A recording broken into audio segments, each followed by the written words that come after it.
Well, it's a whole new ballgame this year. It's really something that we have never seen before.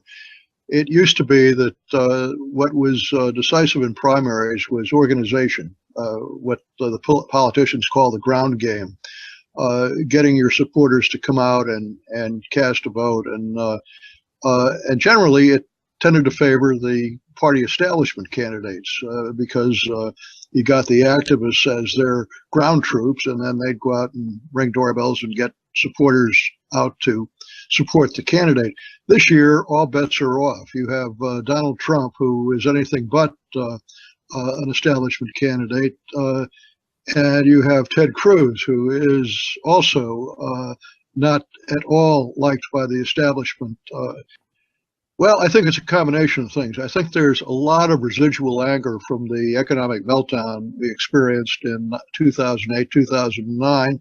The other aspect is the size of the field. You have more than half a dozen candidates running at this point, and at this point, I'd say no. But again, some of the same factors that are working seem to be working for Trump are at work with Sanders. You have voter anger over a feeling of having been let down by the political establishment, and on the Democratic side, I think have a sense among a lot of voters in general of Clinton fatigue. We had two terms of Bill Clinton, 8 years of the Clinton presidency, and Hillary Clinton has been a public figure now for more than 16 years. Some people just don't like dynasty politics.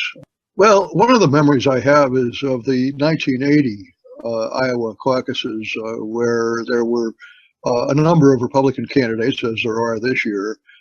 George H.W. Bush wound up winning that primary, but one of the candidates was John Connally, the former governor of Texas, and he spent several $1 million on his campaign, went absolutely nowhere, wound up winning one delegate as a result of his efforts in Iowa, and that delegate was known as the $1 million delegate. Well, Iowa is weird.